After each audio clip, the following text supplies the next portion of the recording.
Ethan, when first meeting you, I had no idea the way you would soon change my entire world. Lexie, I never could have imagined a moment like this being here with you, or the way our lives turned out. I have never been happier, I have never been more loved, and I have never been more excited to see what each new day would bring with you in it. The idea of happily ever after is a fun thought to have on your honeymoon, but life is going to throw things at you that you're not expecting. Some things you'll be better prepared for, and others you won't be prepared for in the slightest. But knowing you've got another person in battle with you is something invaluable in life. I'm convinced these two are as well prepared as anyone to take on life and the challenges that come with it. But being around Lexie, it just feels like being a kid again. She has such a lighthearted energy, an infectious laugh that we all know and love. You just can't help but smile when you hear it. And she's also an incredible free therapist, support system for all of her friends. At the start, you were just a cute guy across the hall that was obsessed with Batman and willingly sat on the hallway floor to do homework rather than going one of the several libraries on campus. If it wasn't for the amount of time you spent sitting in that hallway, I'm not sure we would have become as close as we are now. Anytime I ever thought about getting married, I only had one stipulation for myself. I wanted to marry my best friend. It didn't take long for me to find myself drawn to you, and you quickly became my best friend. Every weekend I found myself wanting to do something with you, even if I had to peer pressure you into it or sit in a meeting that I didn't sign up for. For 3 years, we were best friends, and I was comfortable with that. But I'd be lying if I said I hadn't always wondered if we were meant to be more. Looking at us now, I should have known way sooner than I did that you were my person. You're the person that I want to go through for all of the highs and lows going on within my life. And over the past 8 years, you have continued to be a constant. After years of knowing each other, they finally were both single at the same time.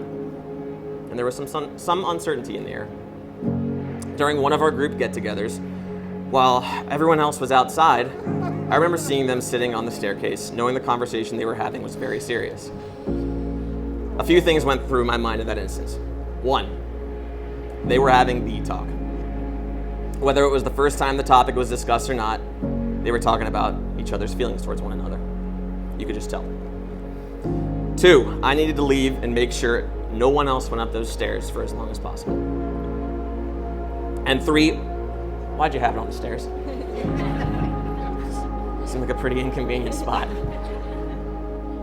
We have been best friends from the moment we met. We have been inseparable.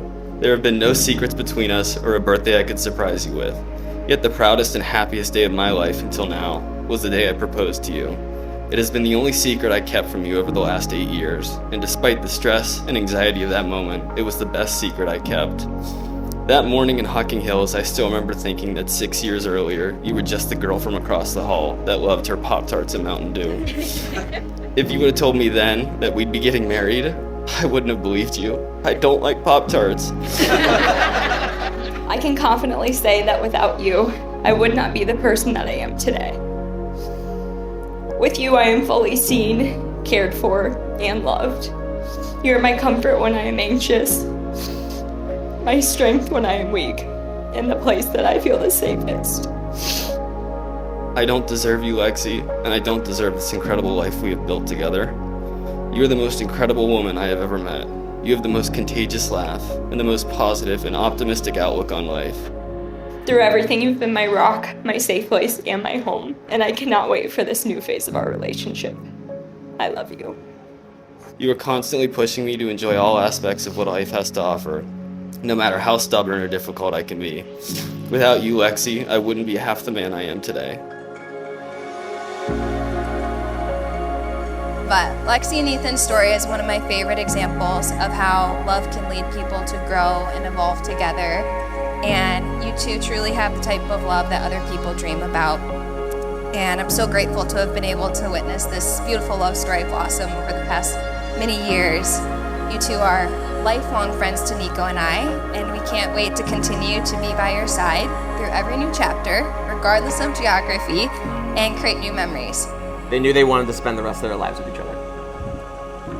When I look back and think about how they acted towards each other before and after they were together, there's really no difference. They've always loved each other. They've always singled each other out when hanging out with friends. They have always had a special connection that we all strive to achieve in life with someone else. The truth is, I struggled depicting their lives in the phases before they started dating, because now all I can think about is how natural and objectively obvious them being together really is. It's as if they always knew deep down, but around senior year they finally just decided to state it out loud and proud. By the authority vested in me by American Marriage Ministries and the state of Ohio, I now pronounce you husband and wife. Ethan, you may kiss the bride.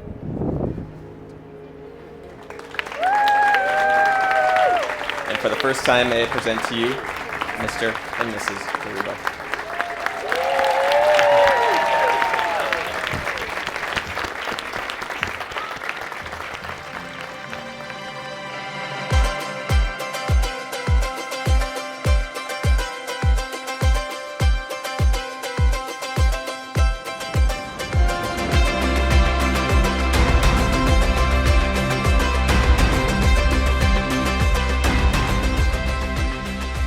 Over the years, everyone here has impacted our lives and shaped us to be who we are today as a couple and individually. The first time I met Ethan was in the dorms. He was studying biology, not at a desk, but on the floor in the hallway, with not a cup, but a full pot of coffee sitting there next to him. Occasionally we'd talk, and I'd go about my way, but little did I know just how close we'd come over the next few years. From both of us moving into Stacy and Lexie's house during COVID, to maybe having one too many drinks on the golf course and needing to eat hot dogs at the clubhouse before we could drive home, to sharing a bed on a trip to Milwaukee when sleeping with our wives was an option. Ethan was the one that introduced me to Lexie. I don't recall the first time I met her, but I do recall her dancing being a focal point of every night. She could draw a crowd wherever we were just by dancing, and I was always impressed by that. Through all the phases of life, I'm a sincere believer that you can't forget the little things that make you happy. You also can't forget the little things that make your partner happy. If you never stop to smell the roses that are in front of you, you'll miss out on what makes this a life really worth living.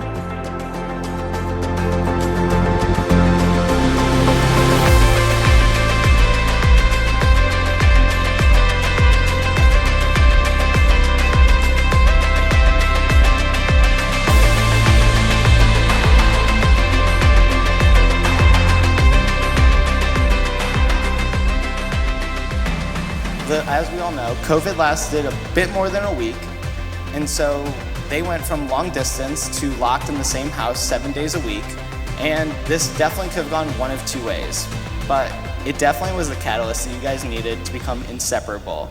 And so trips to Chicago to get more clothes led to living with Chuck and Sherry, not once, but twice. Ethan becoming an avid hiker all of a sudden, and them buying their first house together most recently, which, like they say, the best way to test a relationship is to fix up a 100-year-old house 6 months before your wedding.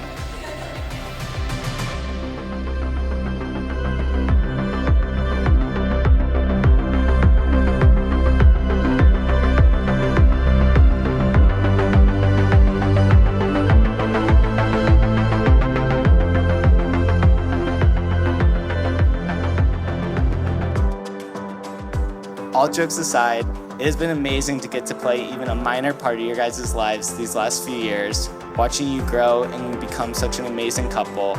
And we are so blessed to be able to call you guys our friends.